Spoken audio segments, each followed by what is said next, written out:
Hello बच्चों, let's read the question and the question is in order to show that DNA is a transforming principle, Avery, McLeod and McCarthy showed that the DNA could transform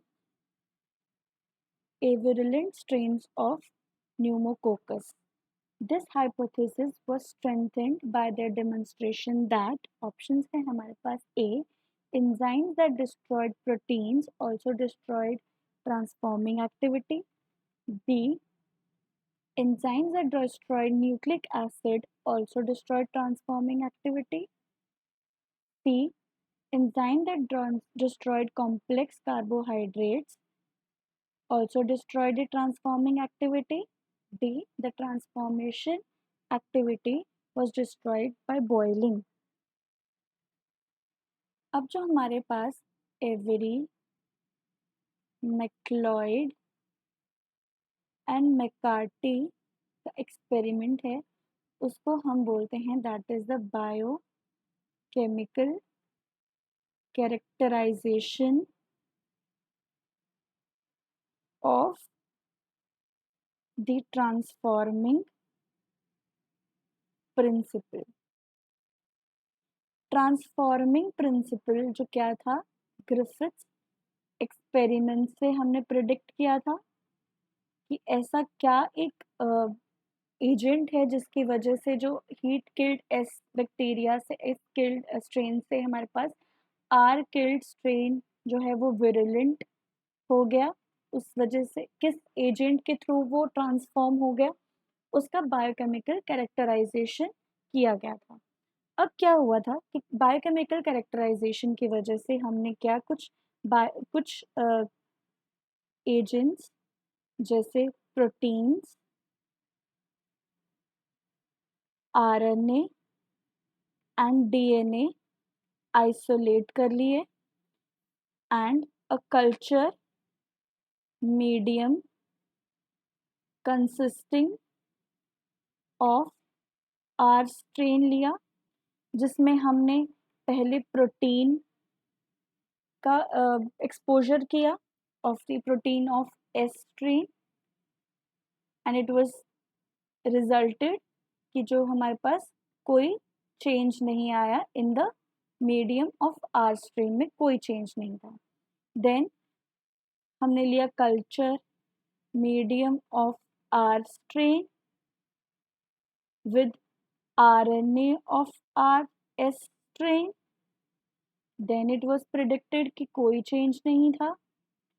after that हमने लिया culture medium of R strain plus DNA of S strain, तो ये देखा गया कि some of colonies of R strain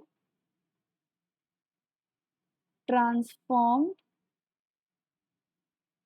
into S strain, ये देखा गया।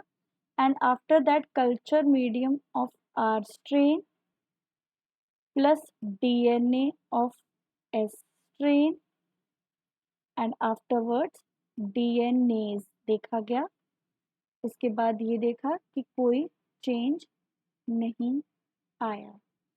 इट मीन्स कि अगर हमने आर स्ट्रेन के कल्चर मीडियम को एक्सपोज किया into the with the protein of S strain, तो हमारे जो कल्चर मीडियम के आर स्ट्रेन में कोई चेंज नहीं दिखा।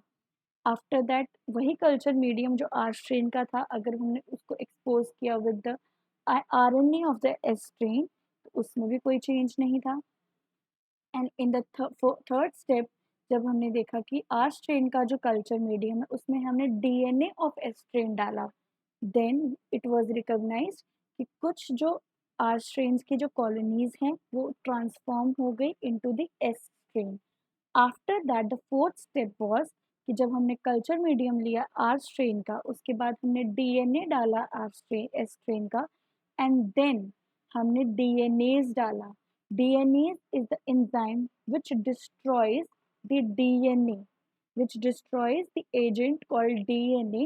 तो हमने देखा कि उसमें भी कोई चेंज नहीं था। इसका मतलब कि अगर हमने लाइव डीएनए डाला है एस स्ट्रेन का तो हमारे पास क्या हुआ, ट्रांसफॉर्मेशन हुआ। बट जब हमने डीएनए ऑफ एस स्ट्रेन के साथ ऐसा एक एजेंट डाला, ऐसा एक एंजाइम डाला जिससे डीएनए क्या हो गया हमारे पास, डिस्ट्रॉय हो गया, उसके बाद हमने देखा कि कोई चेंज नहीं था। इससे ये प्रूव हुआ कि जो डीएनए ऑफ एस स्ट्रेन है that is the major transforming biochemical or transforming agent. So the question for this hypothesis was strengthened by the demonstration that its answer is B. Enzyme that destroyed nucleic acid also destroyed the transforming activity. अगर जो nucleic acid के जो enzyme है, nucleic acid that is the DNA and the enzyme is DNAs.